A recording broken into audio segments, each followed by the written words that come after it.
Se eu fosse começar a estudar programação agora, por onde eu começaria? Se você tem essa dúvida, não sabe por onde começar, fica comigo até o final desse vídeo. Meu nome é Willan, eu estou no canal do Blog News.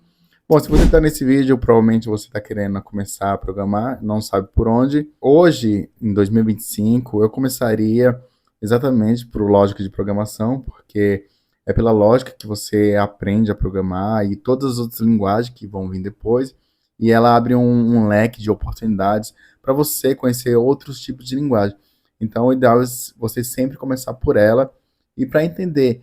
E eu acho que uma coisa que ajuda muito, que me ajudou, é ler livros, né? Então, quando você lê livros, eu acho que é até melhor o livro de papel ali para você ler, entender. Então, me ajudou muito e eu vejo que é uma coisa que dá certo você ler. E você só ficar copiando código, eu acho uma coisa ruim, porque você acaba não aprendendo. Na sua vida, como programador, você vai copiar muito código, mas como aprendedor, eu não acho legal, porque você não entende o que está acontecendo por ali. Então, eu não copiaria códigos, eu aprenderia, começaria lendo um livro de programação.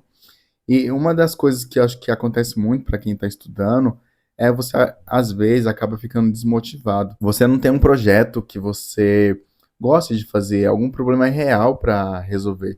Se você não tem um problema real para resolver, você desmotiva. Porque a programação, ela é como se fosse uma montagem de Lego, né? Então, você vai criar um sistema, monta um, monta outro, monta outro. Mas você já brincou de Lego e você viu que às vezes você está montando uma coisa e você nem sabe mais o que você está montando, e aí perde a graça.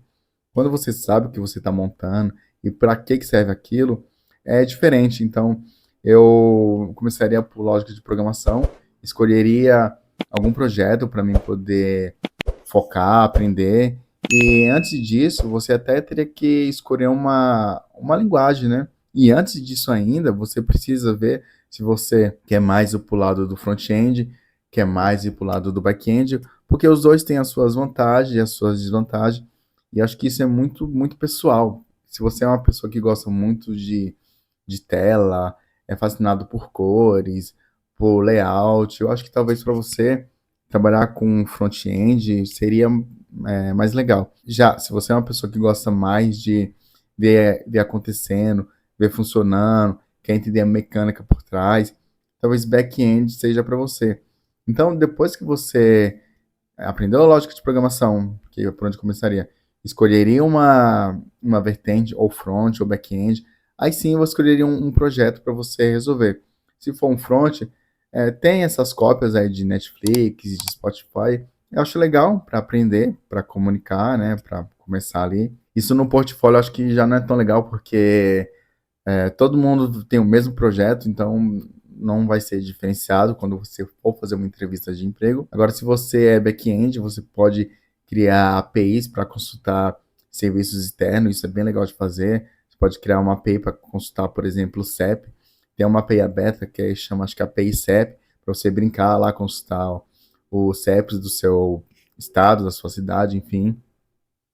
Tem outras APIs também que dá para você consultar outros tipos de serviço, como a meteorologia, alguma coisa do tipo. Então, se você parte desse back-end é legal, então você pode querer, por exemplo, criar um bot para poder trabalhar com isso.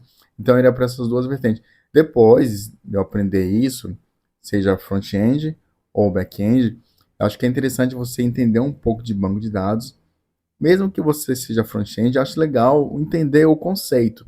Agora, se você for back-end, você precisa conhecer um pouco mais a fundo, porque a programação de back-end, você trabalha com dados, processa, porque a programação funciona assim: entra dados no sistema, os dados processa e depois os dados são exportados, cuspidos para um outro local, que seria um banco de dados ou algum local específico, né?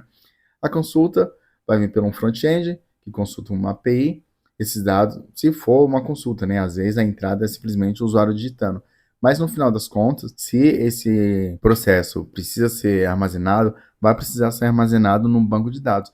Então você precisa entender sobre criação de query para poder fazer inserção no banco, consulta para fazer consultas, deleção para poder deletar alguma coisa no banco, o que não é comum a gente deletar coisas do banco, geralmente a gente coloca uma flag para dizer que aquilo não está sendo mais utilizado, mas a gente acaba deletando.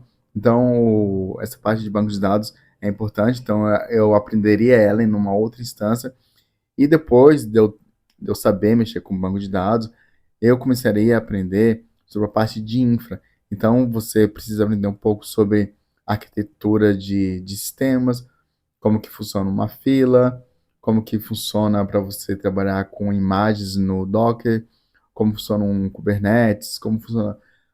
O funcionar não quer dizer que você vai trabalhar, mas você precisa entender como funciona o servidor, como funciona uma requisição, como que funciona uma resposta de uma requisição. Então, isso é importante você aprender, porque nas entrevistas vão te perguntar. E faz muito tempo que eu não participo de entrevista, mas as entrevistas hoje, elas entram muito na parte de conceito, porque hoje o código, ele acaba sendo supérfluo, porque ela pode te pedir um teste técnico e você pode fazer no chat GPT, no Copilot, né? Então o código ele não é mais tão importante assim, sabe? Você vai ter que criar o código. Quando você for entrevistado, é que o recrutador, o tech lead lá, enfim, vai saber se você tem conhecimento ou não daquilo, porque ele vai começar a te perguntar coisas que estão ali no seu código, conceitos, como que foi feito, por que foi feito. E se você só copiou e colou do chat GPT sem entender, isso é um problema. Então, hoje, mais do que nunca, você precisa aprender o conceito. E tudo bem você não conseguir aplicar ele de primeira, porque você tem que entender um conceito, porque a partir do conceito que você consegue fazer outros tipos de coisa. Mas você precisa aprender todas essas coisas para começar a entrar no mercado. Eu começaria por aí, porque eu acho que tem demanda.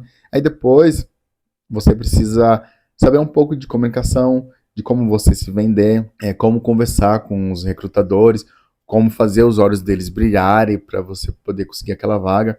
Porque toda essa parte que eu falei é a parte assim mais fácil. A parte mais difícil é de fazer as entrevistas e passar, que é a parte mais difícil. Mas eu acho que isso é uma história para um outro vídeo. E se você está ainda perdido na área de programação, não sabe por onde começar, aqui abaixo, no link da descrição desse vídeo, deixei um e-book que eu criei para poder te ajudar. Clica no link abaixo para poder conhecer. E se você gostou desse vídeo, não deixe de dar aquele like. Depois coloca aqui embaixo nos comentários o que você está achando dos vídeos, qual as suas dificuldades no atual momento. E quem sabe eu não traga um vídeo respondendo esses comentários. E a gente se vê no próximo vídeo. Até mais.